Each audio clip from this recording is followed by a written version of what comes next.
Hey everyone, how's it going? I'm a total dork, and in today's video, I'm going to be sharing my thoughts on Season 1 of Cold War Zombies. Stick around because we're starting right now. A lot of people were hoping that this would be the savior for Cold War, and we would get all of the content that was missing when you compare this game to previous games. Unfortunately, that doesn't seem to be the case. The list of new features is not only really small, but they don't add much replayability to the game itself. So let's talk about what's in this new update. Keep in mind that we're only looking at the Zombies mode. We're not looking at multiplayer or Warzone. If you want to hear discussion about those game modes, there's plenty of other videos on YouTube that you can check out. The biggest feature of this new update wasn't a new map, it wasn't even a survival map. It was a new game mode called Jingle Hells. I say game mode in air quotes because there really aren't that many changes between this and the base map. The most notable changes are the aesthetics of the map, which are nice and holiday themed,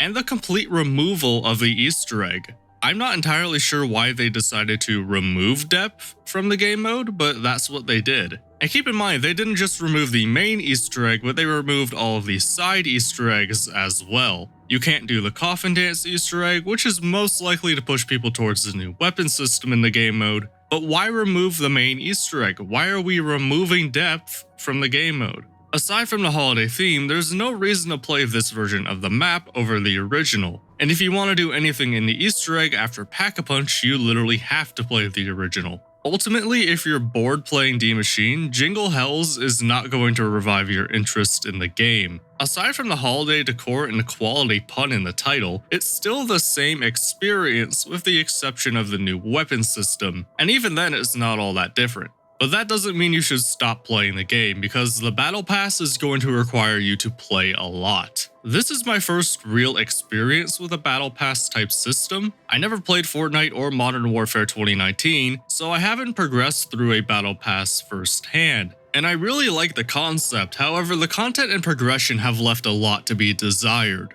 Leveling up the Battle Pass in Zombies feels exceptionally slow. If you exfil around 25 or 30, you'll get exactly 1 tier from the Battle Pass. If you're lucky, you might be able to get 3 tiers every 2 games.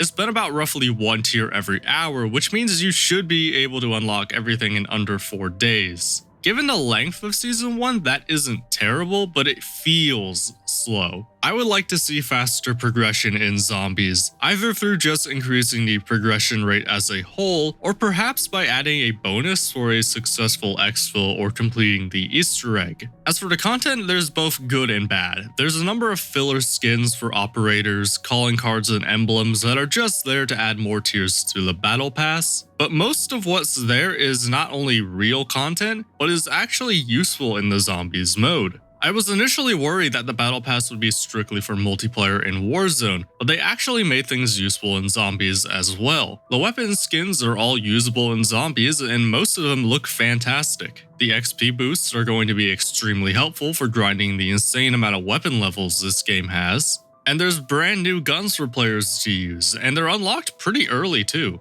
Unfortunately for us zombie fans, the weapons are a pretty huge letdown. The MAC-10 might honestly be one of the worst weapons in not just this game, but the entire franchise. I struggled to get past round 6 without having to buy more ammo every single round. And while ammo is cheap in this game, there's no reason to use it over any other weapon, since you won't get any more points using an SMG over a shotgun, assault rifle, or anything else. And speaking of assault rifles, the Groza assault rifle is thankfully much better than the MAC-10, but it doesn't stand out very much from the rest of the assault rifles. Though this is just my first impressions with both weapons, and their profiles can and most likely will change in the coming weeks and months. Shifting gears into something nobody cares about, let's talk about Onslaught. It got a new map, and it's a nice looking map. Unfortunately, Onslaught is still Onslaught, and Onslaught is a terrible game mode. It's not something that a new map can save, it needs an entire rebrand to have a chance at being saved.